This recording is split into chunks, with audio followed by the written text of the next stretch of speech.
everyone, and welcome once again to one of our virtual events. I'm Cindy Oser from the Hobby Memorial Library on Central Texas College, and we have a special guest today.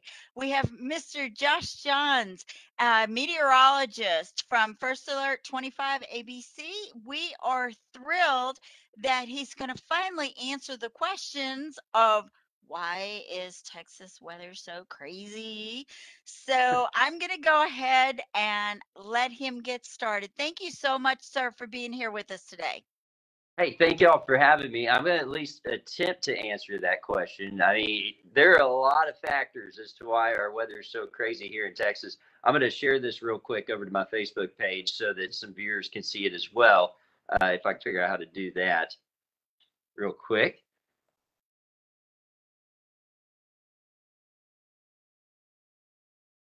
There we go. Sorry. Wanted to take a little moment to do that. Yeah, Texas weather is just downright crazy. You've heard it time and time again. We're going to try to dive into why that is, some causes of it, some of the crazy events that have happened here in Central Texas, and how to be prepared for them, and then also what the future might hold. So before we do that, I want to give you a little bit of a look as to who I am and my experience with Texas weather. So I think we have a PowerPoint available. Once that's up, I'm taking a swig of water real quick. Once that's up, we'll talk about it. So the title of today's presentation, what's the deal with Texas weather? I'm the morning meteorologist at 25 News, KXXV, and KRHD. We cover Waco, Temple, Killeen, and also Bryan College Station. So a large area we encompass.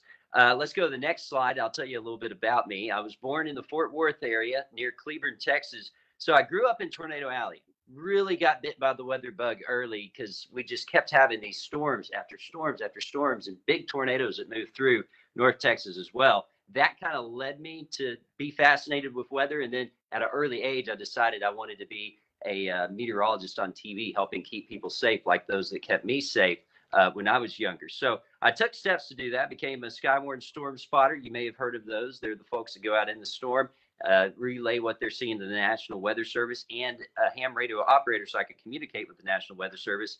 And then finally attended Texas A&M after graduating college. My Aggie ring's missing today, but I will give a big gig 'em and a whoop for attending Texas A&M to get my Bachelor's of Science in Meteorology. So I have a full-fledged meteorology degree, internships in Waco and Dallas, Fort Worth, and then all those spots you see on that map are places I have worked. So I've experienced a large realm of Texas weather. And let me tell you, it's not just Central Texas is crazy. It's the entire state that experiences some of these crazy weather. Let me tell you a little bit about the Texas A&M Meteorology Program in case you're wondering about meteorology yourself and how to get involved with it. That's going to be on the next slide. Texas A&M's Meteorology Program is one of the top in the nation. OU, Penn State, Florida State, they're also up there. It turns out meteorologists in all sorts of applications, not just folks on TV, but also folks in research and practical meteorology, and also in government as well, government and military meteorology as well. Up to the doctor's program is what you can get at Texas A&M, and especially in the broadcast program, at least, students put out daily forecasts on air, on radio, and on TV. So it really preps them. That's what I went through. They have a radar on top of their building, and recently the focus has been in research and pollution meteorology. Now I'll give you a little bit about our news coverage here at 25 News, and then we'll dig into the crazy facts that are Texas weather. So that next slide is going to show you the area that we covered. And you notice it is a wide area, not just Waco, Temple, Killeen, but out towards San Saba, all the way over to Madisonville, as far north as Hillsborough, and as far south as Caldwell and Georgetown, Bryan College Station. Now, we have a four-person team of weather experts. Our chief is Chief Meteorologist Matt Hines. He has 20-plus years experience, more than 20 years experience in Texas weather. So I've been able to learn a lot from him in the 2 years I've been here, and continue to learn a lot more from him as well, as he's also been across the state. We cover a 21-county area. Like I said, Central Texas, Brazos Valley. There's a huge variation of weather just in our Central Texas area. So now let's talk Texas weather. I'm sure you've heard it time and time again that the weather is just crazy here in Texas. So I got a little bit of a picture to show you that's kind of funny on that next slide to tell you about at least how weather is.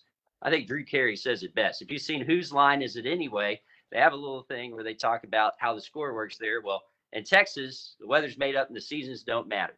That's how it seems like some days, just with the big flips in weather that we see here in Texas. So this next slide, we'll talk about some extremes in Texas weather and kind of show you how crazy it is.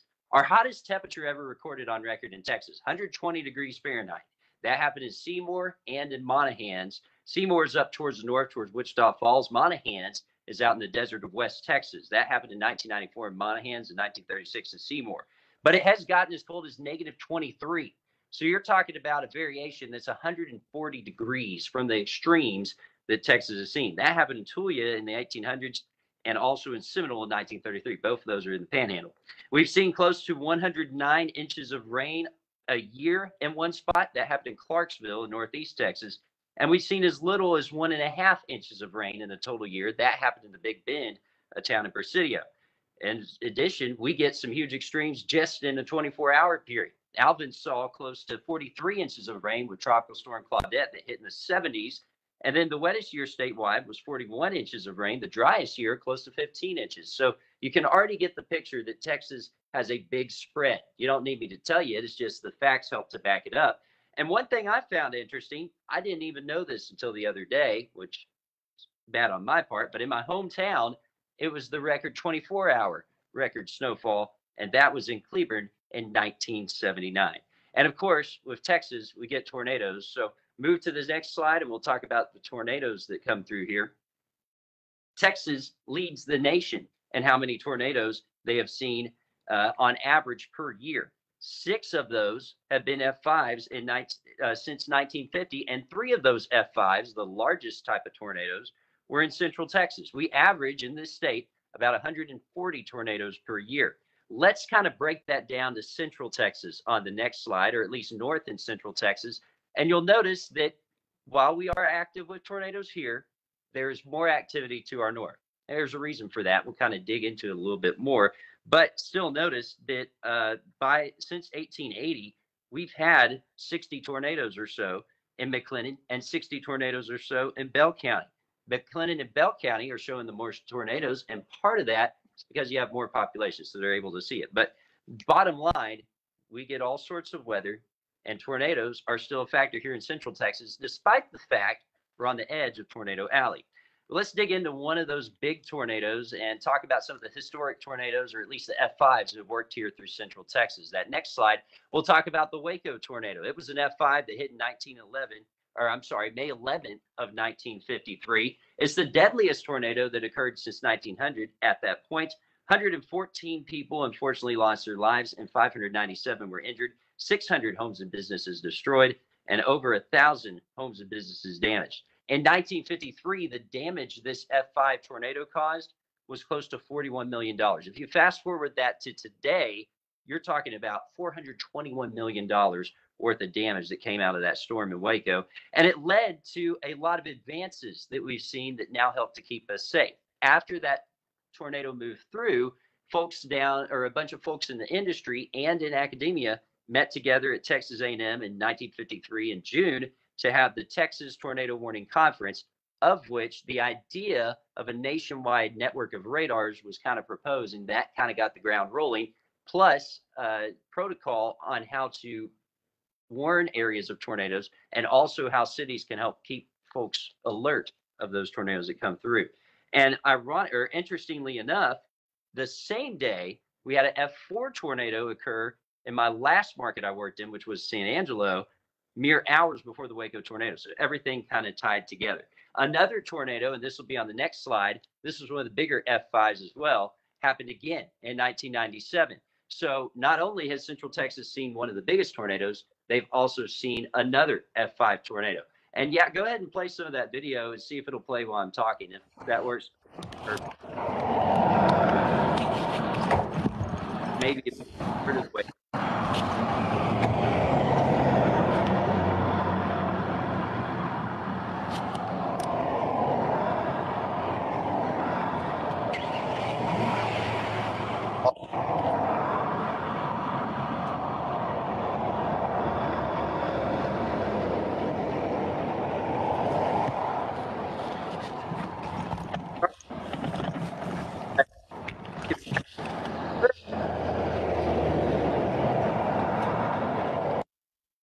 Or pause it. That works too.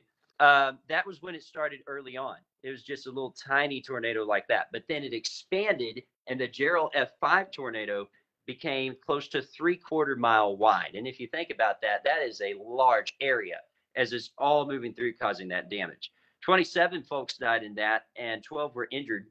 It caused less damage because it hit a more rural area than the Waco tornado. But this, I believe, was stronger than the Waco tornado. Now, we have no way to prove that just because the observations that we had in Gerald were not as same as Waco tornado, but we had reports, or there were reports of the ground being sucked down 3 feet through the ground, just ripping pure earth. So you were talking about a lot of suction. The crazy thing about the Gerald tornado, one, it was part of a larger outbreak that caused quite a few tornadoes, a F3 that happened in Moody, Belton, another one in Cedar Park, and an F4 in Lakeway. But the unique thing about the Gerald tornado is it moved the exact opposite direction of what you would think a tornado would move. And that kind of tells you they can be kind of unpredictable. But this one actually followed down a boundary, moving to the southwest. So it's something that's been researched since. And it's really interesting because they found that it had a high energy environment, but not a lot of shear. And shear is required to form a tornado. So that's real interesting that they found that. And it's something that's going to be researched, and one that personally fascinated me and I continue to try to learn about. Next slide, we'll talk about hurricanes. Texas.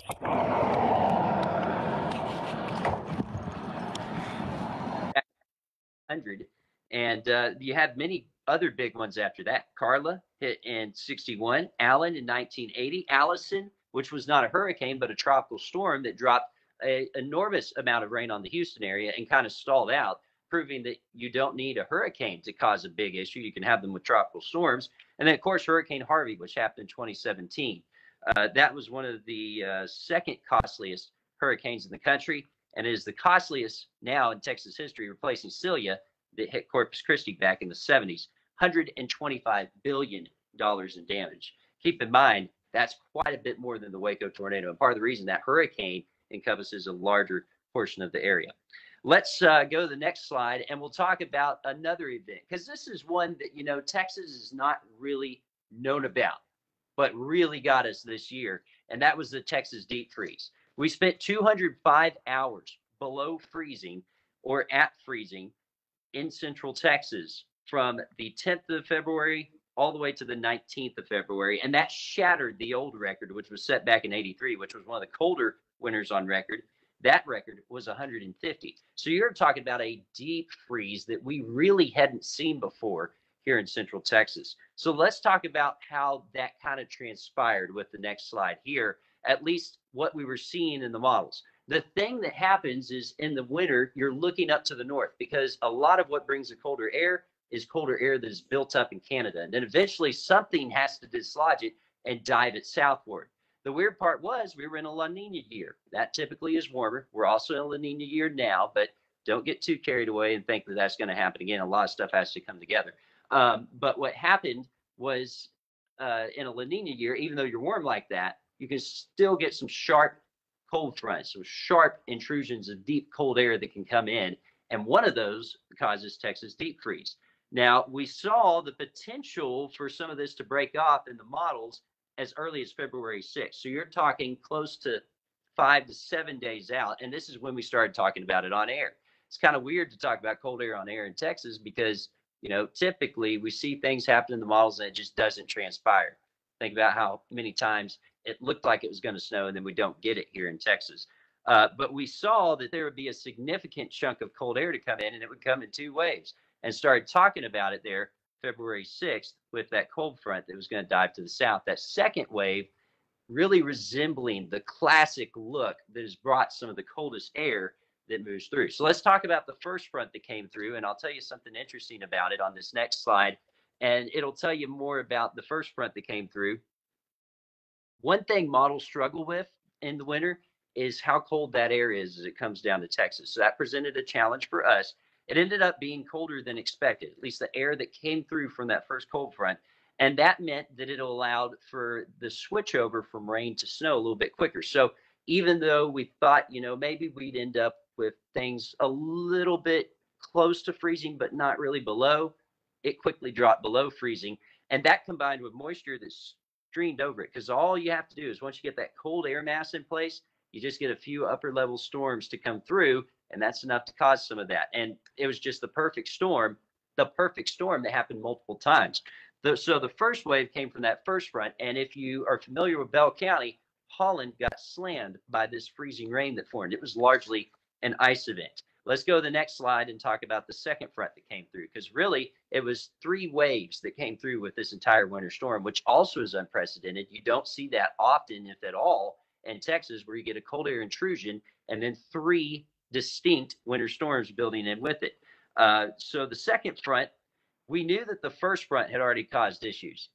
We're trying not to freak out the public, but the second front had the potential to be downright record cold.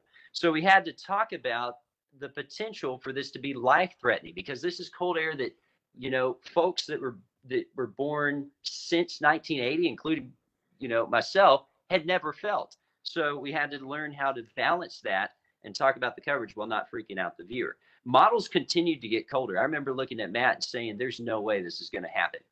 And he looked at me and he said something along the lines of, I know, don't trust the models all the time, but in this case, this is going to happen. He said, all the stuff is lining up correctly. It's scary. So the models continue to get colder with numbers we hadn't seen in 30 or more years.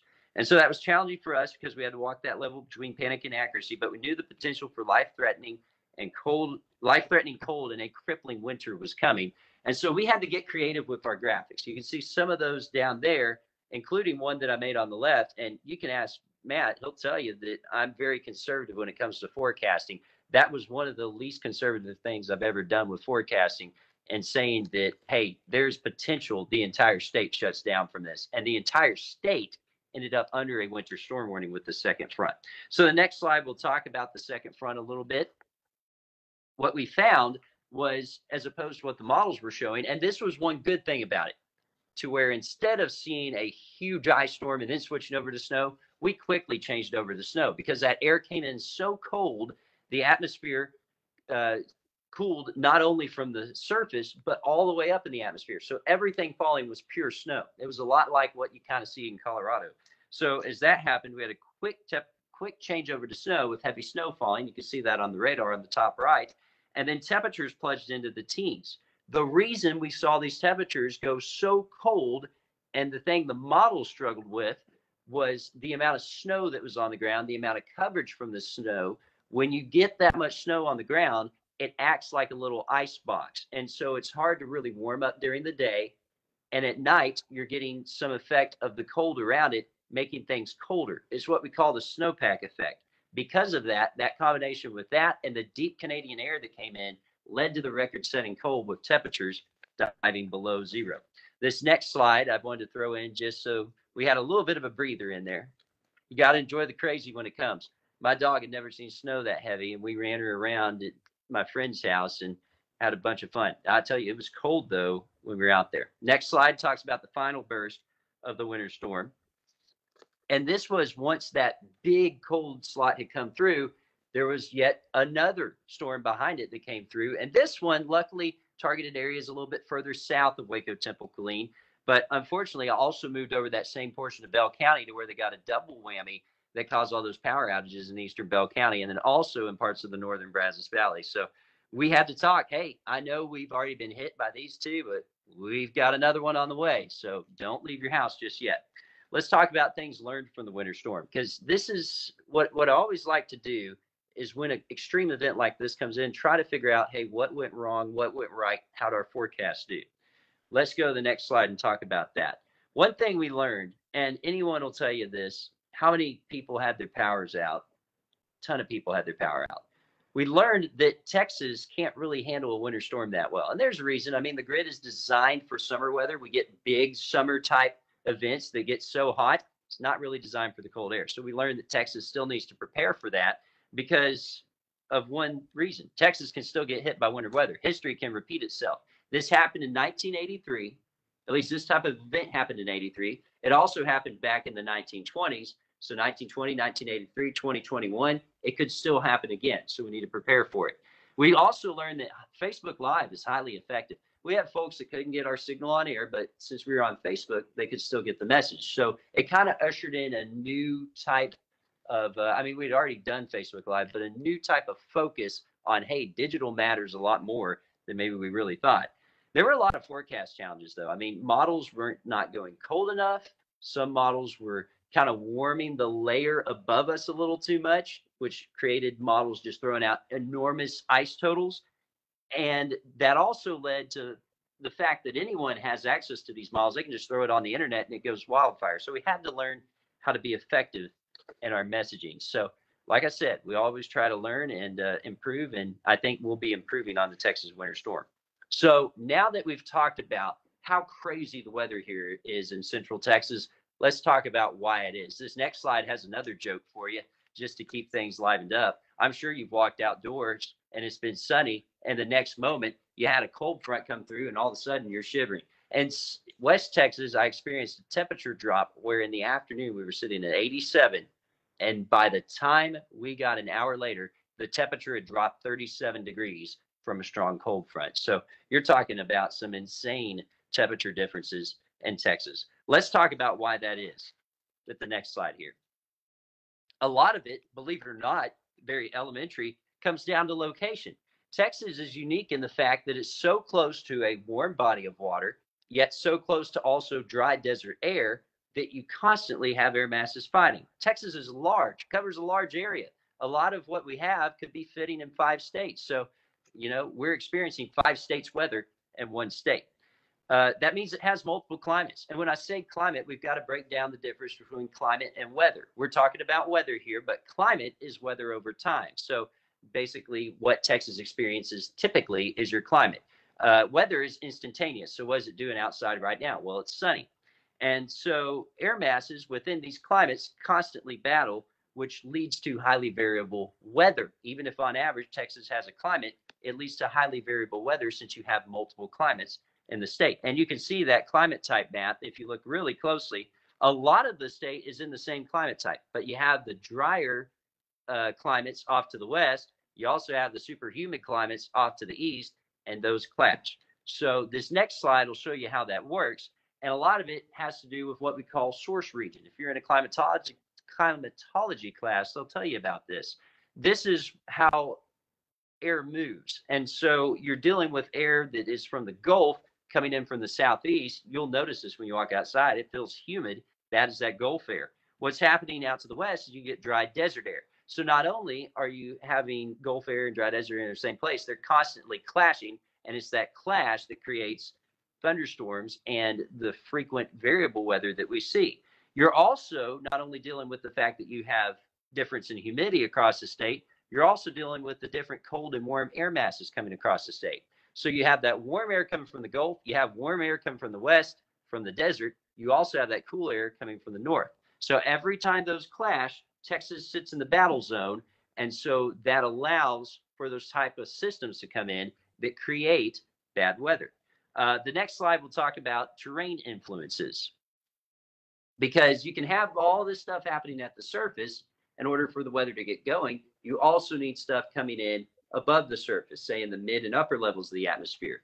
That gets affected by the terrain across the nation. We're close to the Rocky Mountains. We're close to the Sierra Madre. And then also locally, which has a more of an effect on the lower levels of the atmosphere, we have the Caprock Escarpment and the Balcones Escarpment. Balcones, of course, runs up I-35. The Caprock is out to the west, and that can influence a lot of the lower level patterns. Let's talk about one of those lower level patterns on the next slide, because this is one that creates explosive thunderstorms. I'm sure you've heard of a cold front, you've heard of a warm front, and there's another front, the occluded front and a stationary front. But a front that I think is forgotten a lot, at least in grade school education, is the dry line. And what that is it separates that boundary from that dry air you saw the west on the map to the humid air that's sitting off to the east. And that boundary between the two oscillates as we go through the evening a lot out in West Texas. Now, this is important because wherever this thing sets up, and since it moves, and it doesn't really move actually, I take that back, it mixes, so it moves different as the front. The models have a hard time seeing it. Well, why does that matter? Well, because the dry line can serve as the catalyst for thunderstorms as we get into the spring. You'll notice this if you watch us on air, that we'll be talking about a dry line over West Texas in the spring, and that can pop off showers and thunderstorms. It happened last night. In fact, that map that you're seeing is a model depiction of the dew points that were in place yesterday afternoon. So you had the humid air off to the east, you had the dry air off to the west, and where they meet there's the dry line. That's what actually fired off the storms that moved through this morning here through central Texas. So it's important we know where that's at. I want to move to the next slide here, and this is where you'll pull up that video too. And remember, I was talking about storms in the higher levels of the atmosphere. If you have something on the surface, you still need it to interact with something up top. So not only do we get those surface influences, we also get what's called upper level influences. I want you to look at this video, and you're going to see that the atmosphere moves kind of in a fluid. And so it's going to move kind of like a slinky, like a wave. Each time one of those waves passes us, that can serve as building a storm system down at the surface. So we have one that you saw there early on. We'll hit play once more. That first one is what caused the storms last night. This next one on the way is what's going to cause the cooler air heading on into next week. So that'll be quite interesting. But upper level disturbances interact with those surface features. And what causes the bad weather is when you have a combination of all those levels in the atmosphere. These cause more large-scale effects. So that same system also caused all the stuff that happened in California. You saw the heavy rain there. It affects a large area. These are hard enough to forecast. You add in those surface levels, and it can cause issues. But since we are close to the Rockies and the Sierra Madre, those systems coming across like to wiggle a lot. And so that causes issues with our forecast, and it can make it look like the weather's changing on a dime, even just from that influence, not to mention that surface influence we were talking about. So I want to move to another one, and this is one on the next slide that we deal with a lot in the spring. I told you about the dry line. Well, oftentimes that's near us, so you'd think storms could fire, but there's something that can sometimes stop it, and this is something that's also hard to forecast. It's called the cap. The cap is a layer of warm air aloft. What I have drawn there on the right is a reading of the temperatures and the dew points as you go up in the atmosphere. So a cap is a layer where the temperature is warming. And if you look closely, there's like a jut up this direction on that top layer, and that is a cap. This also reads the amount of energy in the atmosphere, this graph you're looking at. And that one at the bottom is the Gerald energy. And you can notice how the third line is really far off. That was a sign that there was a ton of energy in the atmosphere during Gerald. That was actually taken by A&M students in Calvert. But back to the cap. The cap is a layer of warm air aloft in the atmosphere, in the lower levels of the atmosphere, that serves to kind of cap the atmosphere. It blocks thunderstorms from forming because air can only rise if the air around it is colder. Warm air rises. So if it encounters air that's warmer, then it's going to sink, and that keeps the storms from forming. Now, we almost always deal with this cap in some form. It's either going to be weak or it's going to be strong, and that's because the angle those disturbances you saw in that last slide come from the southwest. That pulls warm air up from the Mexican plateau and puts it over us.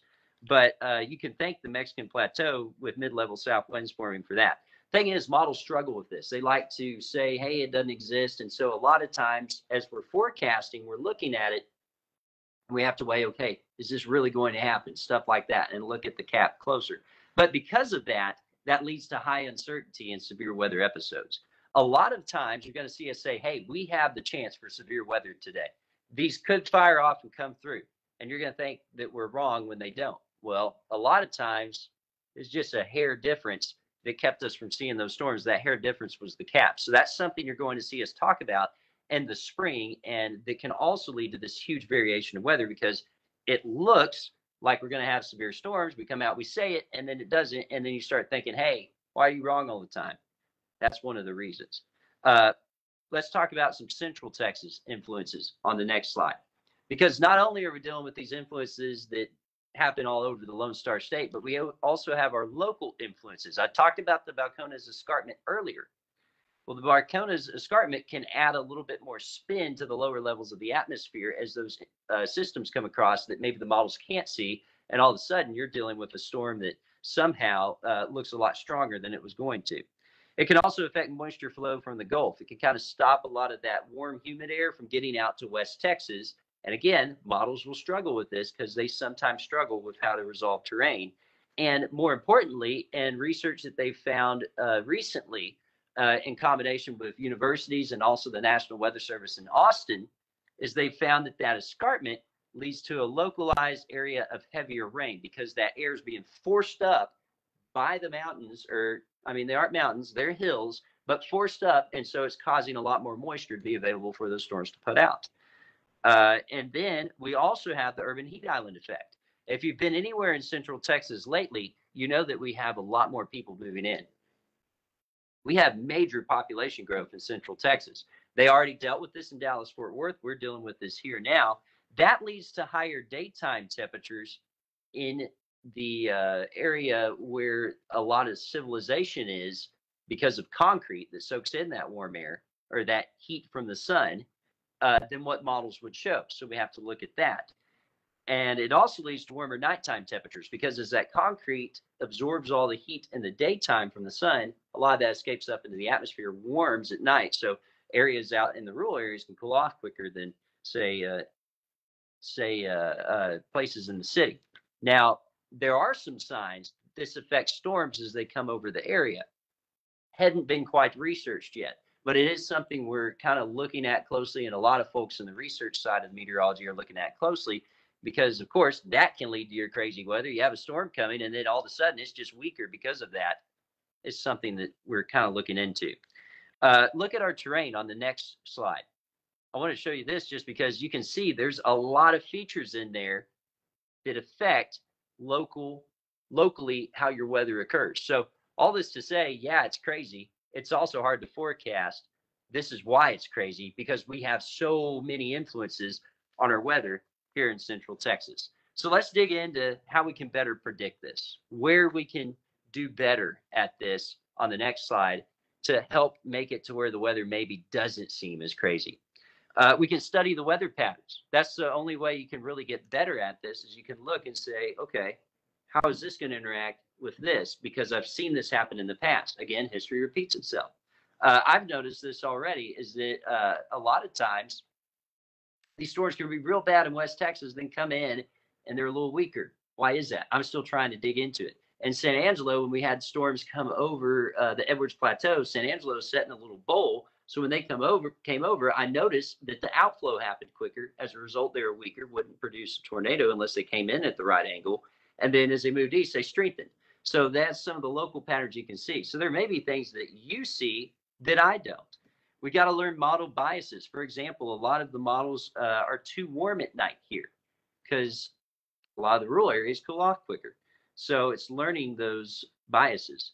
And weather moves in a fluid, so there will be patterns. You're going to see something I don't because weather will kind of repeat itself in a way, not every time because there's so many influences, but you'll start to realize as you watch it more and more, hey, this kind of happens a little bit more. There may be something there. So again, you may see something that I don't. Let me see, which direction am I going here?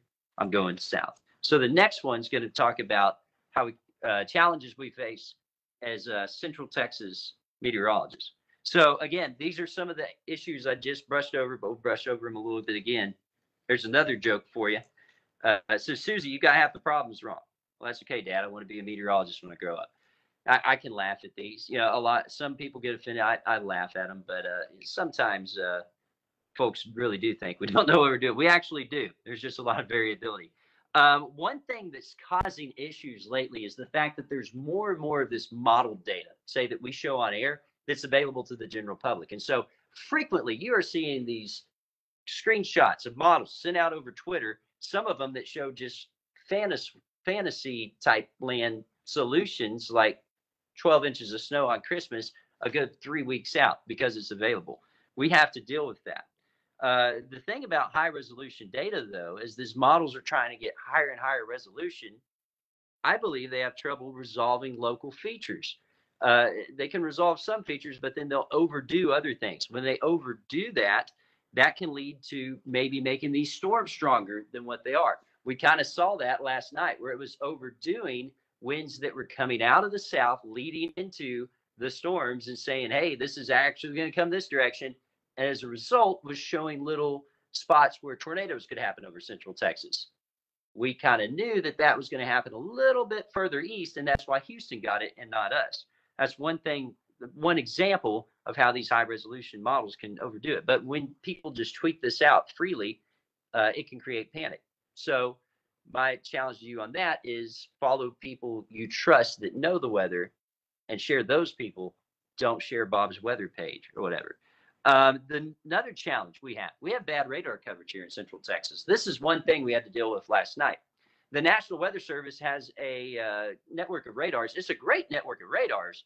It covers a large area. There are still some holes and still some issues. One of those issues is the nearest Weather Service radar to Central Texas is in Granger. That's out of Williamson County. It has decent coverage for Bell County because radar scans at an angle. And because of that, the closer you are to the radar, the lower it's looking. And for tornadoes, you want to look at the lowest levels of the radar. So it covers Bell County well. When it gets to McLennan County here in Waco, or at least where our studio is here in Waco, it's looking a good 1,000 feet higher. The storm acts a little differently the higher up you go. So it's harder to see, say, if there's a tornado on radar, the further away you get from radar. So it can't really see the lowest levels in McLennan County. And Granger goes down a lot. It did last night. So the next nearest Weather Service radar then is Fort Worth and also Austin or Houston. Sorry, New Braunfels or Houston.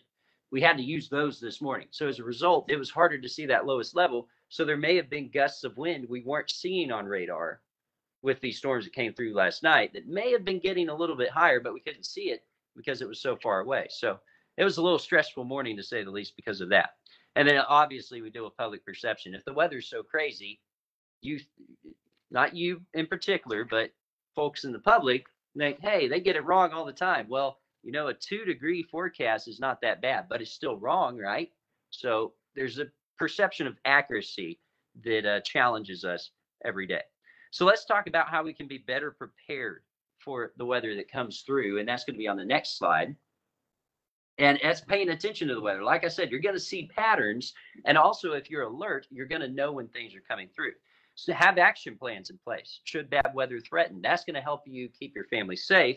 And then trust local meteorologists. These national meteorologists you see on the Weather Channel, I can't say a bad thing about them. They are great. They are smart. They know what they're doing, and they do an excellent job. But local meteorologists focus on the local patterns. National meteorologists and your weather app focus a little bit more on the broad scale patterns. How does it affect the nation? So because of that, we're going to know better when a storm, say, is coming in and it's a bigger threat than, say, the national do, because we've seen things happen in the past. So it's important to have a local meteorologist you trust because, again, they know local weather patterns. We'll also exclude bad data. We'll know when the stuff coming in, hey, we've seen this happen in the past. This doesn't resolve this as well. So that's overdoing that, like what we saw last night, unlike the weather app. And again, don't trust sites like Bob's weather page or something like that. There are a lot of sites out there that are trying to share weather. And the folks that are doing it, I'm not talking bad about them. They're weather enthusiasts like I was at a point. But there are certain things that aren't known, and you don't want to trust your life with that.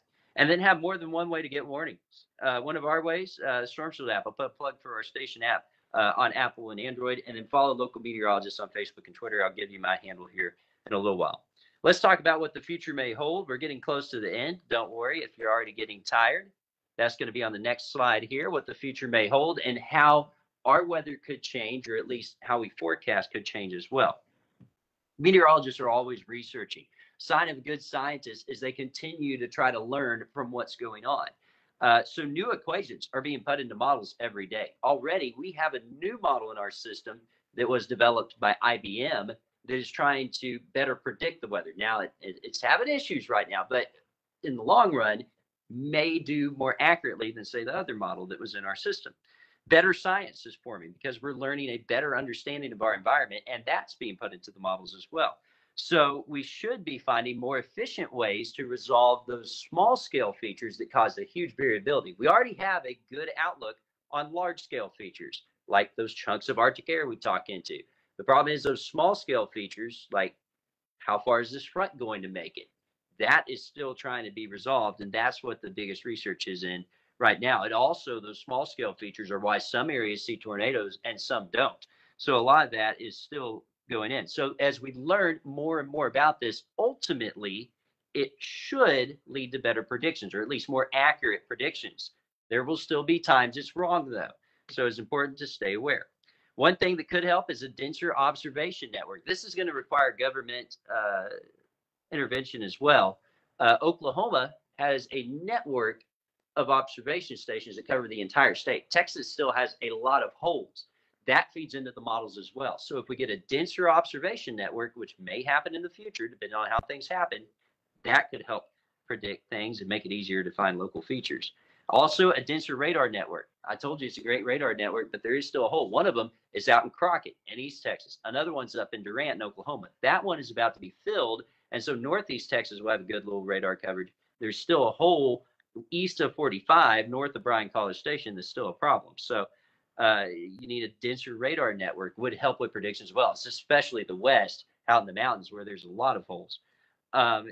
And a denser radar network will require government support, of course. Will allow for better storm detection because then you can see the lower levels of the atmosphere. And already they're experimenting with this in the Dallas-Fort Worth area. Some private sector, say university, and also sponsors have gone in and say, what if we put a bunch of smaller radars everywhere? That's what they're doing in Dallas-Fort Worth to try to do that. So better radar technology will help too. Right now, our technology scans out and it also scans up. It's called dual pole technology. That helps us see the shape of the raindrops and kind of lets us tell, hey, this isn't rain, this is actually debris. That's one thing that's come out in the last 5 years. We can see debris on radar when a tornado comes through, and so that's helping us. It also helps us with winter weather because then you can see that snow, rain, ice all have different shapes. That has helped a lot. One thing that's about to come out is phased array radar that they're developing. That's going to allow it to scan in multiple directions at once instead of all in a radial, which means you can have part of the radar focusing on a storm and the other running another way. Also, more efficient radar scans. They're constantly figuring out, hey, how can we change this pattern so that we get the most important radar data first? That has also been something that's come out in the last 3 years. And now instead of every 5 minutes getting a radar picture of what a storm's doing, and the lowest levels, we can get it up to every 1 minute now. That's really helping with tornado detection. And then one thing that we're still trying to figure out, what's the effects on climate change? I'm not going to dig all into climate change because that's a whole nother conversation. But one thing that's happening is when the atmosphere is warming, so is that water that's in the Gulf of Mexico. Because of that, we will have more moisture in our atmosphere over the future, which, what's the full effect of that? Well, one is we should see more prolific rain amounts, but how is it going to affect other parts of what our weather does? That's still being researched as well. So hopefully that kind of gives you an idea of how crazy our weather is. The next slide will give you my contact information of how crazy the weather is and why it is the way it is, at least a little Cliff Notes version. There is a million reasons we could get into, but for the sake of time, we won't really get into it. But hopefully it gives you just a little bit of a benchmark on how to start and kind of understand a little bit more about the atmosphere and the crazy weather we deal with here in Central Texas. So with that, I know I said I'd take some questions. You can go follow me on my pages there if you have questions as well, and also for updates on the weather. But questions, I'll try to answer them to the best of my ability, but let me take a swig of water first. Lee, do we have any questions from our viewers right now? There's no question on Facebook at the moment. Okay, I have many questions. Okay. I've lived in different parts of Texas, but I'm from Louisiana, a totally different state. Some of the things that I've noticed, especially living up in the Dallas area, the lightning seems do these land formations, does all that affect lightning at all? The lightning is seems like it's just right there 5 feet above my head in Texas. And it was not that way in Louisiana.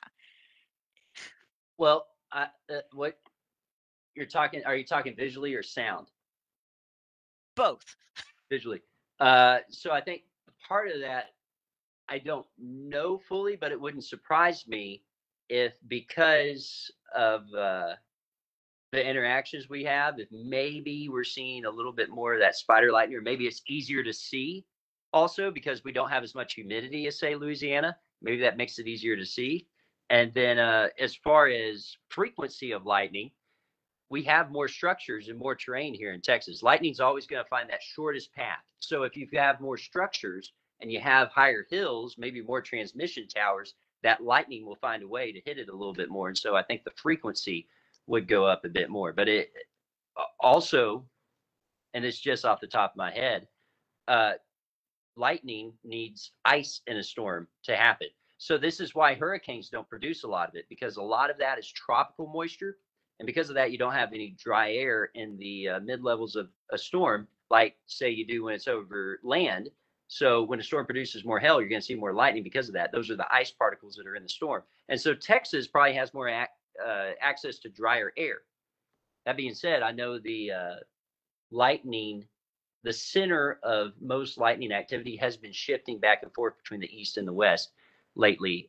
From my time at A&M, I remember them talking about that because I actually researched under the lightning prof there.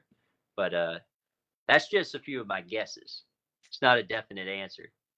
Oh, well, that's it. It just makes me feel better that I wasn't imagining that lightning was out to get me in Texas as It's opposed to more Louisiana.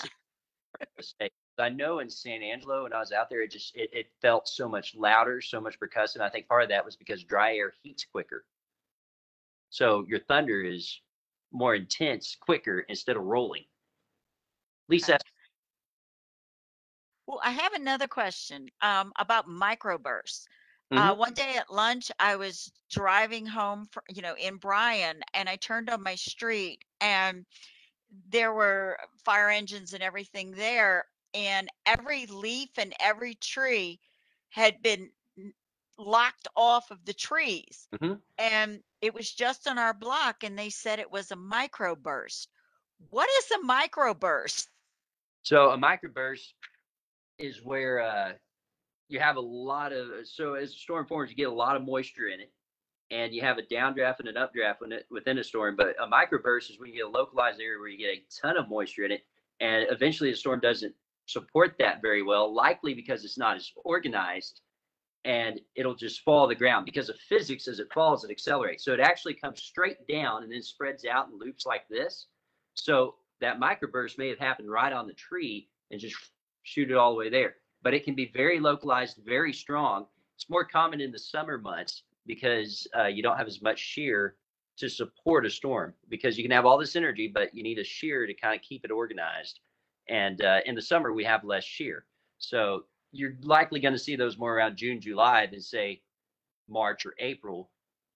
Storms can still produce those gusty winds, but as far as real localized microbursts, as opposed to say a macroburst, which is bigger, that's when you see the microburst. They can be quite damaging though, and quite they're hard to see because they form so quickly and fall. You just see like a little expanding area in the wind mode of the radar that you notice, hey, that's different. That was definitely different. Oh, it's Um, Talking about the hard to see, and you mentioned about the tornadoes that y'all are learning your research, you're able to see the tornadoes quicker.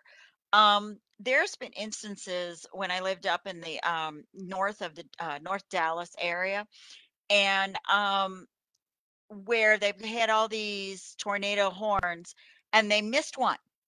It just came down and went through a neighborhood, and they didn't see it coming. mhm. So, do you guys depend on both people to like your tornado spotters, your storm chasers on top of your radar? Yeah. Oh, yeah. No, in fact, we will value reports on the ground more than what we see on radar, provided that we know the person on the ground knows what they're looking at. And that's not to say that everyone doesn't know what they're looking at. It's just there are a lot of sneaky things that can look like a tornado and can be called by a tornado that, unless you're trained on that Skywarn storm spotting, which the Weather Service does for free, it's a great thing to go out and do. You won't be able to recognize as a true tornado as much as, say, a shelf cloud or a wall cloud, which can look like it. And then back to your point on missing that, having all of this radar technology, all this warning is great, but there still needs to be that communication between emergency operators and uh, meteorologists, weather service folks to get that out. So maybe that communication broke down. Also, if it happens so quickly, sometimes it can happen so quickly the National Weather Service can't get a warning out in time, and a lot of those EMs rely on a warning to come out to kind of display that. I'm checking my battery here because I'm still good. I see a spinning wheel on you. I wanted to make sure I was still okay. So if it happens so quickly that the Weather Service can't get a warning out, that kind of leaves the criteria way for your EMs and also for us on air, because a lot of times we have to have a warning out to be able to break into, say, The Bachelor or something like that with that information. So, yeah, all the technology is great, but it's only great as long as the warnings are still getting out. And the Weather Service does a great job at doing it.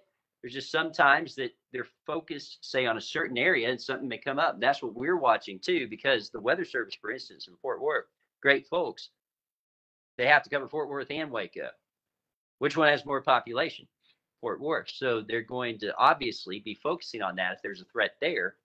And that's where we kind of have to fudge the lines a bit. Well, and when I moved here, I heard something crazy. But after listening to you, I mean, that didn't come out right.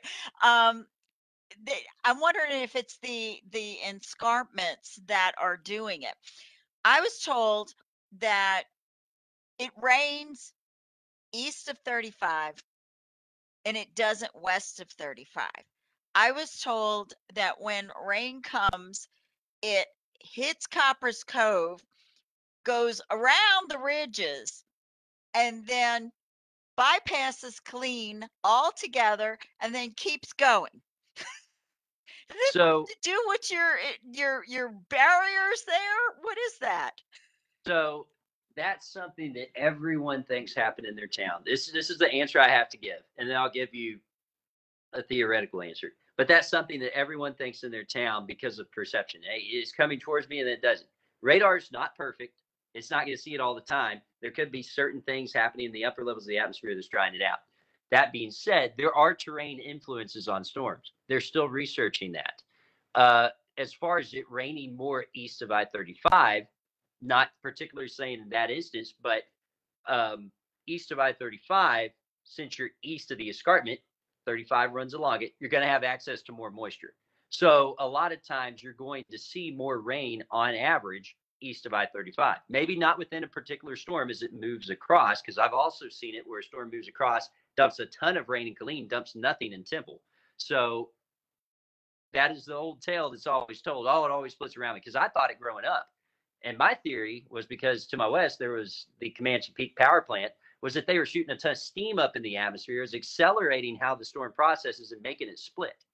Still, everyone thinks it. Could there be logic to it? There could be. It's just not been researched enough. Because, I mean, we think the same thing about the Waco airport. It comes in, for some reason, always lower than what happens in town. Well, part of that's further away. Our observations make a difference too. Skylark is right in the center of Killeen, but you could be using an observation from the Great Army Airfield, which is on the west side. Sometimes the display's different in our system, but as far as it's splitting all the time, that's a tall order. I'm not saying it doesn't happen. I'm saying everyone thinks it. There could be something to it. We just don't have any proof that there is. That makes sense. That makes sense. Thank you. Because I'm like, how does it know Highway 35? I never could figure that logic. There is terrain influence. I don't know what, but there is a terrain influence because I've seen how things behave differently as they cross over terrain out in West Texas and also here. And there's also something to it in Oklahoma as to why Oklahoma City and Norman see more tornadoes than, say, and there's also the influence, obviously, of more population there, but they are researching how do these little small ripples in land cause differences, and that's microclimate, which is going to take forever to research, but there are researchers doing stuff like that. So That's hopefully we'll find amazing. out it in the future. That'd be awesome to know, because then you could say for certainty, hey, we can still play football. This thing's going to go around us. That would be great. That would That'd be great. be awesome. Well, Lee, are there any other questions? I've just had a bunch. There's one. Do you have an indication that Texas will have a similar winter storm like we did this past winter? So That's a tricky answer to say because what happened that actually broke up that chunk of air in Canada, because the thing was that air was just sitting there getting colder and colder and colder, and nothing came through to grab it until something finally did. And what happened was the jet stream closer to the polar side, you have the polar jet stream, you have a lower jet stream. That polar jet stream completely broke down. So it was a very rare event where that happens and that comes down. The likelihood of it happening again is extremely low. I will say this, though. We are in the same La Nina type pattern that we were last year, which means on average, we're going to be warmer, but we're still going to see sharp air intrusions. We've already seen some hints that the upper level pattern, at least right now, has the same type of activeness as far as storm potential is to what it did last year. We don't know if that means it will repeat in February, but it means, hey, we got to watch this a little closer. So the likelihood of it happening, very rare to see it. We are in a La Nina year. We will still get cold outbreaks. I'm not saying they're going to be cold as last year because I'd be foolish to say that. But because of the perception of we're in a warmer type year, those cold outbreaks may feel a little sharper. I'm crossing my fingers it doesn't happen again because that was all hell. And Texas doesn't need to go through that again. It's always smart to be prepared, though. So now that it's happened, you know how to prepare and you can just have a little plan in place should that start happening. But as far as it repeating this year, there are no indications we see yet. But that's also something that doesn't show up 3 months out very well. That's something that you won't really see until 5 to 10 days out. So that's why we need to just watch the patterns closely. But I mean, not saying it won't happen, but I'm definitely saying it's not likely. Awesome. Awesome. Thank you. Mm-hmm. Any other questions, Lee? No, that was it. Okay. All righty. Well, we have definitely taken your time, and after finding out what time you showed up to work today, you're probably ready. You're probably ready to go. Thank you so much for taking the time to talk with us today. It's been a mystery.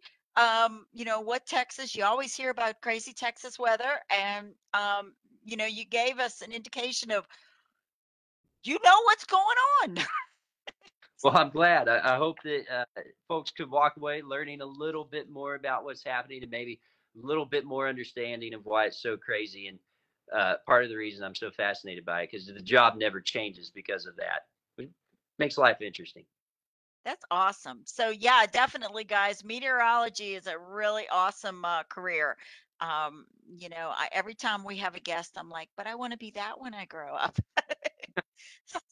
So, and hopefully, Lee will put all your contact information in the comments, and we will go ahead and, have that in there so that if anybody wanted to contact you with another question. Mm-hmm. So, eh, yeah. And before we go, guys, remember that tomorrow we have another night sky tour with our astronomer, Warren Hart. We're going to be streaming that one live on our library's Facebook. And if Lee will put that in the comments, that you're going to be seeing that night sky tour on our Facebook. Then on Monday, we're back on CTC's Facebook. Monday, November 1st, we have soil testing. It's pretty much how to feed your plants with Professor Keaton Airing. And we also, on November 3rd, from the business department, Professor Drake, how to start your own business. So very wide ranges of topics, and that one's also going to be on CTC's Facebook. So thank you so much for joining us. Thank you, Josh Johns. You were amazing. Thank you, Thank you. Lee, for streaming for us. And you guys, everybody have a great day because the weather has turned beautiful. Mr. Johns would know that. Except for it's going to be breezy. Yes, yes. So thank you guys, and y'all have an awesome day, okay? And Lee, you take us out.